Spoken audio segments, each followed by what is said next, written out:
नमस्कार मु नमिता हांडीशाल चैनल को आपन को बहुत बहुत स्वागत। तो आज दिन हूँ सोमवार श्रावण मास सोमवार। तो आज मोर बिना प्याज रसुण थाली मुझे मान सहित शेयर करी। आई थाली में बेसी पनीपरिया जिनस नुह कि डालमा जातीय जिनस नुह डालमा घांट ये सब थाली में मुझे अलरेडी बहुत टाइम प्रिपेयर कर सारी। तो ये किसी डिफरेंट जमी लास्ट थाली में मुझे घुगुनी आ पालक रेसिपी बनई। तो एथर को कौन बनाऊँ चलते देखा। आउ ये थाली किसी डिफरेंट डिफरेंट रेसिपी अच्छी माने ना कि आप केवल डालमा और घांट ये सब ही बनइबे। यहाँ तो आम ओडिशार ऑथेंटिक रेसिपी फेस्टिवल पूजा पर्व में आम घांट डालमा ये सब बनाऊ। बेले बेले इच्छा भी हुए ना डिफरेंट डिफरेंट जिन खाया को। तो बर्तमान चलते देखिए मुझे कौन कौन बनाऊँगी झटपट बनइबा। आउ बिल्कुल डेरी न कहीं चलते स्टार्ट करवा थाली प्रिपेरेसन को।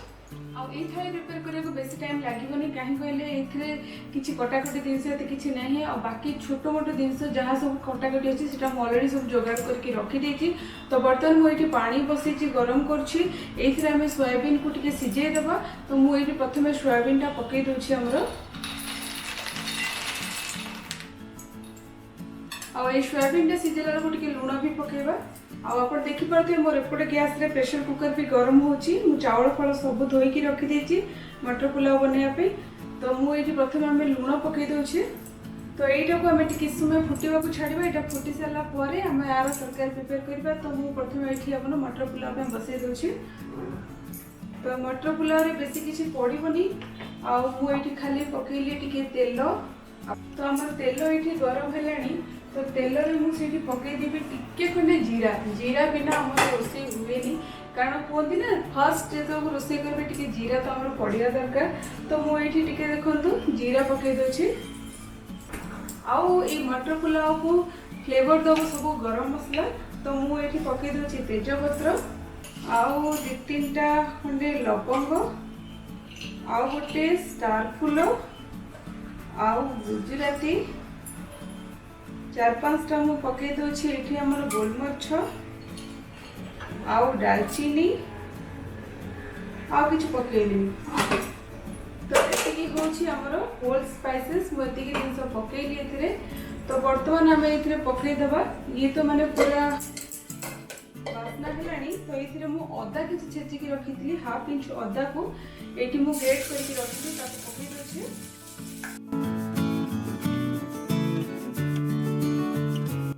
आप चाहिए कंचा लंका भी ये ऐड करेंगे बट मु राग सका से कंचा लंका खाऊनी।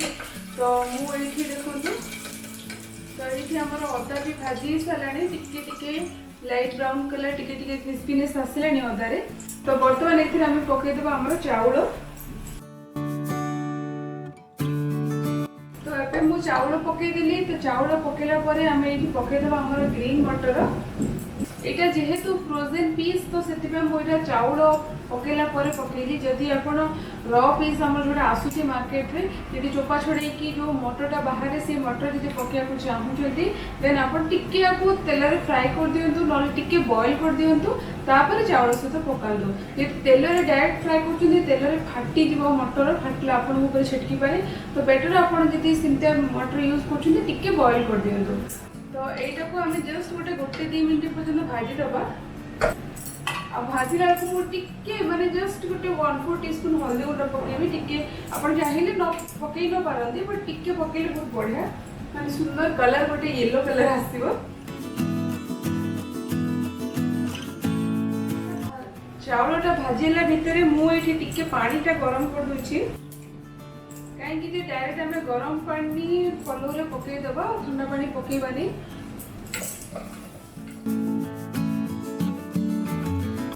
आ बर्तमान मुझे पकईबी आमर गोटे चम्मच घी।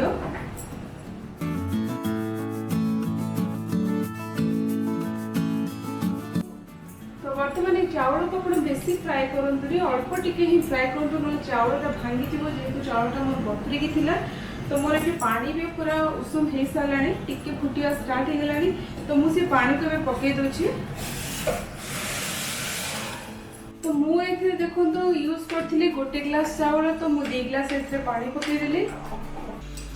तो बर्तमान आमर ये पलौ रे टिके पकईदबा आमर लुण। तो कभर करके यहाँ को आम मीडियम फ्लेम रे 2टा हिसला पर्यंत कुक करवा। तो बर्तमान मुझे मीडियम फ्लेम रे रखी गैस को आईटा को 2टा विसिल आसला पर्यंत कुक करवा। तो एबे आम चलतु देखा ये आमर सोया चंकटा भी बढ़िया से आमर बॉयल हो सारे। तो बर्तमान यहाँ चलते टी छाणीदे गैस टाक बंद कर। तो बर्तमान मुझे आमर सोयाबीन को भलसे धोई देकी रखीदे टिके पानी निगला से सोयाबीन को आम चुपुड़ी देवा। तो बर्तमान मुझे कौन कर कड़े अच्छी कड़े टे तेल पकईकी से आलू भाजीदे आउ भेंडी भाजीदे कारण मुझे दही भेंडी बनैबी। तो से मुझे रिफाइन तेल प्रथम गरम करी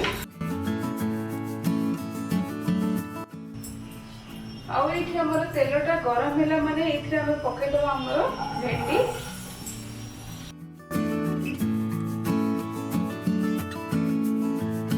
और भेंडी को भाजला बेलू आप पकई दिंतु टे लुण पकईला यहाँ को आम जस्ट गोटे लो फ्लेम रे कवर करके 2-3 मिनट पर्यंत कुक करवा जमती कि आमर जो भेंडीर मॉइस्चर जाक छाड़ी आसो तापर आम यहाँ को लिड टाक ओपन करके भाजवा जमती कि आमर तार जहाँ मॉइस्चर थी से मॉइस्चरटा ड्राई हो। तो बर्तमान यहाँ को गैस फ्लेम को मुझे लो कर देछे। बर्तमान ये जो सोयाबीन को मुझे छाणिया को रखी थी ये चिपुड़ी की गोटे बाउल को ट्रांसफर करदबा।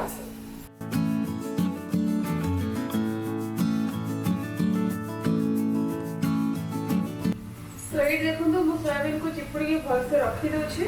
बर्तमान आम टिके भेंडी चेक करदबा। तो आप देखिपे भेंडी पूरा पानी छाड़ी बर्तमान लिड टाक ओपन करके भाजवा जमती कि ये सीझीज और भलसे क्रिस्पीनेस आसो। बर्तमान ये भेंडी को भाजला को गैस फ्लेम को मीडियम करंतु।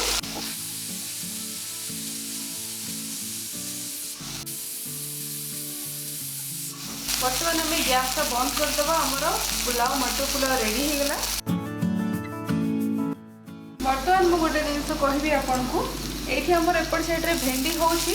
तो ये भेंडी माने आमर दही भेंडी जो तड़काटा दिया से तड़काटा मुझे साइड रे प्रिपेयर कर दिबा से भेंडी सहित मिक्स कर देबी। भेंडीटा पूरा ठंडा होला पर से आम दही मिक्स करवा। तो बर्तमान देखो मुझे साइड रे जस्ट अल्प टिके तेल गरम करेंगे जस्ट टिके। तो एबे आम कौन करवा ये टिके पकईदे आमर सोरिष फुटण।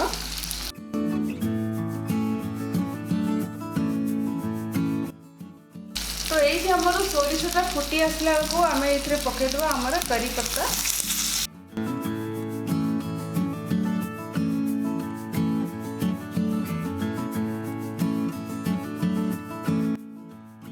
चाहिए आप भेटी भाजवा आगुरी कर बट पर कले से करी पत्तार भल फ्लेवरटा भी रोटा कि दही भलसे मिल ना करी पत्ता बहुत अधिक भाजी हो तार फ्लेवरटा पड़ेगा।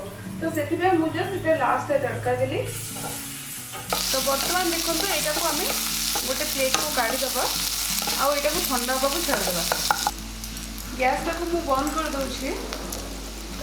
तो ये दही तो भेंडी को मुझे गोटे कंसार काढ़ीदेवी।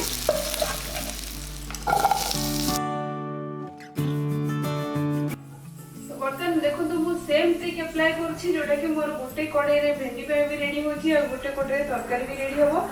तो मोर आज बासन केवल प्रेसर कुकर आ पड़े बेसी बासन भाजा पड़े। तो ये आम आलू को टी प्रथम भाजीदे तापर आम तरकारी बनवा स्टार्ट करवा। तो ये मु लिडटा ओपन कर गोटे कवर कर देती जमीक सीझीज शीघ्र।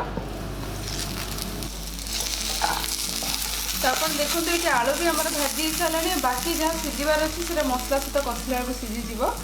तो यहाँ को भी मुझे गोटे प्लेट को काढ़ी दूसरी। तो ये हूँ फाइनाली आम टे पकेवा तेल। आपन जेहेतु यहाँ को काजू पेस्ट देकी बनवा यहाँ को जब आप रिच कराया चाहते बटर भी पकई पारे। मुझे नॉर्मल आमर तेल यूज कर बाकी ये सब गरम मसला यूज करवा। ये मुझे छोट छोट डालचीनी खंड कर पकाऊे आठी 4टा खंडे गोलमरीच आउ ये मुझे पकईली 3टा खंडे लवंग आउ ये 2टा गुजराती पकाऊे आ गोटे छोट आमर ये पकेबा तेजपत्र। तो ये मुझे पकाऊे देखो गोटे 1 इंच अदा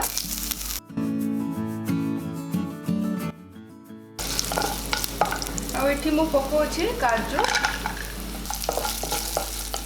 जस्ट आम टिके फ्राए करदे। काजू मुझे जस्ट माने आमर यहाँ फाड़ काजू मु यूज कर 3टा स्पून यूज कर 3टा खाइबा स्पून। तो ये हूँ आम पकेबा ये टमाटर मुझे 2टा बड़ टमाटर नहीं से पकई दूचे।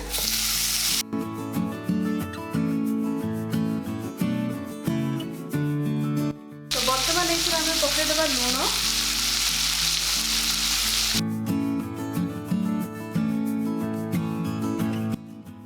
तो यहाँ को आम कवर करके किस समय कुक करवा जमीक टमाटरटा नरम हो खट्टा स्मेल पड़ेगा तापर यहाँ को आम ग्राइंड करवा। तो बर्तमान मुझे लिडटा ओपन कर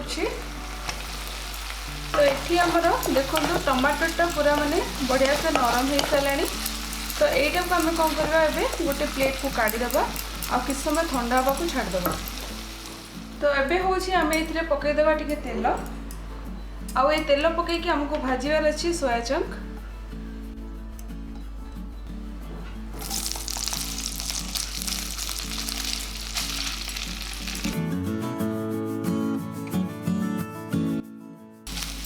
आउ ये सोयाबीन को भाजला बेलू ये पकईदे आम लुण और हल्दी गुंड। लुण और हल्दी पकईदे बहुत बढ़िया से कलर देखा आ लुण पकईदे सोयाबीन रे पूरा टिके लुण पशिज जहाँफल सोयाबीन टा आपको सल्टी टिके लगे भल लगे। ये पकईदे हल्दी गुंड। बर्तमान ये सोयाबीन को आप भल भाव भाजी दिंतु जमीक क्रंचीनेस आसो टे लाइट ब्राउन कलर ऊपर आड़े देखा। तो बर्तमान आप देखो आमर सोयाबीन टा लाइट ब्राउन कलर देखा गला बढ़िया से भाजी सारा पूरा जहाँ पानी अंश था पूरा ड्राई भी हो सारा। तो बर्तमान यहाँ को आम चलते गोटे बाउल को ट्रांसफर करवा आगे गैसटा को बंद कर दूसरी। तो बर्तमान देखो मुझे गोटे कंसारे ट्रांसफर करदेली आपको जो सुविधा होती से ट्रांसफर करूँ कारण यहीटा को आम टे मसला गुंड देकी मैरिनेट करवा। तो बर्तमान यहाँ जो देखिले मुझे गोटे कंसा को ट्रांसफर कर देछि यहाँ टिके समय ठंडा है आम गोटे बढ़िया सब गुंड मसला देकी आपको मैरिनेट करवा। तो बर्तमान देखो मुझे जो सोयाबीन रखी से ठंडा हो सारा। तो ये आम कि गुंड मसला मिसेबा ता आगु मुझे देखो गोटे आधा कप दही नहीं से दही को आगे मिसेदेवी ए। तो बाकी ये आम पकईदे लंका गुंड आउ मु पकई दूसरी आमर धनिया गुंड हल्दी गुंड आउ मु पकई दूसरी आधा चामच जीरा गुंड। एटा कमती गोले की गोटे 15 मिनट मैरिनेट करने रखी दिंतु।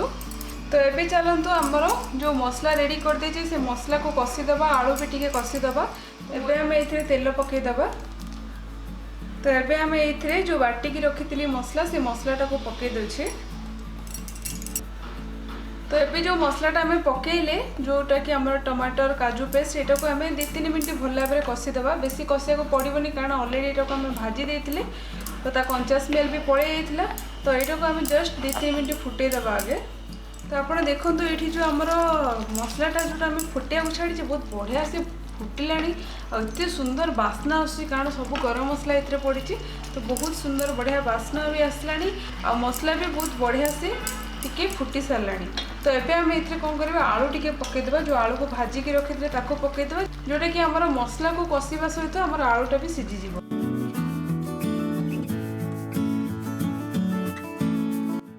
तो बर्तमान यहाँ को आम कवर करके पूरा लो फ्लेम रे कुक करवा और जेहेतु काजू पेस्ट पड़ी मझे मझे आप यहाँ गोले भी दौथे।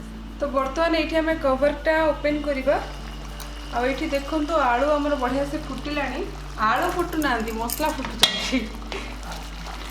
तो यहाँ को मझे मझे टे गोले दौथे ना जेहेतु काजू पेस्ट पड़ी ना काजूटा तलू लगी जाए। तो ये हूँ आम राइट टाइम यहाँ ये कि आम जो सोयाबीन को मैरिनेट करके रखी थे से पकईदे ये कारण सोयाबीन भी तो मसला सहित कषि हम भलसे। तो ये देखो आमर सोयाबीन को बहुत बढ़िया से आम यहाँ को गोले देले मसला सहित। तो यहाँ को अभी आम कवर करके पूरा लो फ्लेम रे गोटे 15-20 मिनट पर्यंत कुक करवा। आउ एटा कुक करला भितर हमको 2टा काम करार अच्छे से देखो मुझे गोटे ग्लास रे दही नहीं ये दहीटा हूँ मोर दही भेंडी। तो मुझे गोटे फोक साहाଯ୍य गोले दूसरी मझे मझे। तो मुझे खाली टे लुण पकईदेली आ लुण सहित मुझे पकाउछे टिके लंका गुंड मो पाखे भी इंस्टांट जीरा लंका गुंड नाही तो मु लंका गुंड और जीरा गुंड पकई दूसरी और लंका गुंड जीरा गुंड को भल भाव मिक्स करदे आउ चाट मसला गुंड भी पकई दिंतु आ गोटे कथा कहबी मुझे भेंडीटा भाजिली से सुखिला लंका हो कि कंचा लंका हो दुईटा जिन पकईनी आपको जब दरकार आप पकातु। तो बर्तमान आम ये दही पूरा बढ़िया से फेंटी गला आउ ये जो आम सोयाचंक अच्छे सोयाचंक गोटे जिन पकड़ा बाकी अच्छी से कसूरी मेथी तो ताकू टे उषुम करदे। तो बर्तमान आम ये कसूरी मेथी बढ़िया से गरम हो गला तो सोयाचंक आउ टिके फुटी सारा पर आम ए कसूरी मेथी पकेबा आमती मझे मझे टिके गोले भी दौथे फुलबेनि बिल्कुल भी आ सोयाचंक रे पकईदबा स्वाद अनुसार लुण आप चेक करके पकेबे कहीं आम सोयाबीन टा भाजिला बेलू भी लुण पकईले आ मसलाटा जो आम ग्राइंड कर जो टमाटर टा फुटे से भी लुण पकईले से लुणटा टे टेस्ट करके पकातु आउ टाइमिंग रे पकेबे जो सोयाबीन टा कषि हो कारण सोयाबीन जो फुल से सल्ट जावा दरकार तो से टाइमिंग रे लुण पकातु। तो बर्तमान मोर लुण फुण सब पड़गला तो मुझे गैस फ्लेम को पूरा लो करुँची कवर करके पूरा स्लो रे कुक करवा। तो बर्तमान यहाँ को मु लिड ओपन करछि गोटे 15 मिनट हो सारा। तो ये देखो आमर सोयाचंक बहुत बढ़िया से मसला सहित कषि हो सारा आलू भी आमर बढ़िया सीझी सारा। एबे आम ये पकईदबा ये गोटे अधा ग्लास पानी पकाउछि कारण सोयाबीन टा फुलवा को टिके पानी दरकार तो मुझे पानी टिके देछि आउ ए पानी मोर उषुम पानी थिला तो मुझे को बर्तमान गोड़े दूसरी आउ एबे होछि एथिरा में पकईदबा कौन कहले आमर जो कसूरी मेथी सेटा पकईदबा कसूरी मेथी को एमती टिके क्रश करके पकई दियंतो। तो बर्तमान ये तरकारी को आम कवर करके एगेन गोटे 10-15 मिनट लो फ्लेम रे कुक करवा जमती कि कसूरी मेथी बहुत बढ़िया फ्लेवर से सोयाचंक करी को पड़ेबो। तो बर्तमान एबे चलंतु आमर दही भेंडी भी रेडी करदबा पुलाव तो आमर रेडी हो सारी आउ 1:30 हेलानी लंच टाइम भी हो गलानी आउ एठी तो मु ऑलरेडी भेंडी को भाजिकी रखी देइथिली। तो बर्तमान आमर जो दही मिक्सरटा आम रेडी करथिले ताको एथरे पकईदबा।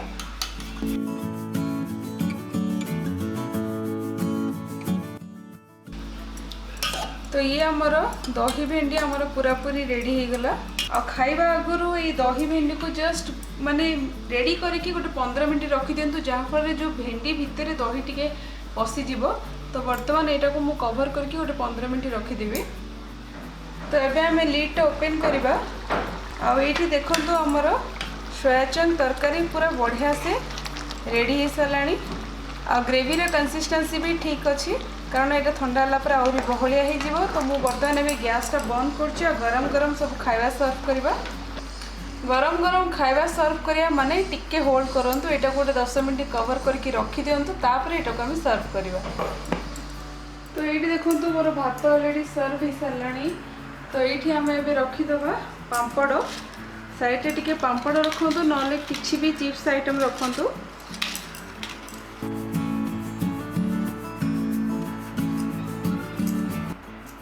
सोयाबीन तरकारी को आपण सर्व करंतु तापर हमर एठी सर्व करबा दही भेंडी। तो ये होछि हमर कंप्लीट थाली रेडी हो गला। आ केमती लागला ये मिनी थाली रेसिपी निश्चिंत कमेंट करके कहतु जदि भल लगे प्लीज ट्राए करंतु फ्रेंड्स मान सब भी शेयर करंतु आ मो चैनल को सब्सक्राइब करिया भूलंतु पाखे जो छोटे बेल आइकन अछि ना ताको भी हिट करंतु जा फर हानि छाले सब लेटेस्ट अपडेट पाई परिबे। Thank you.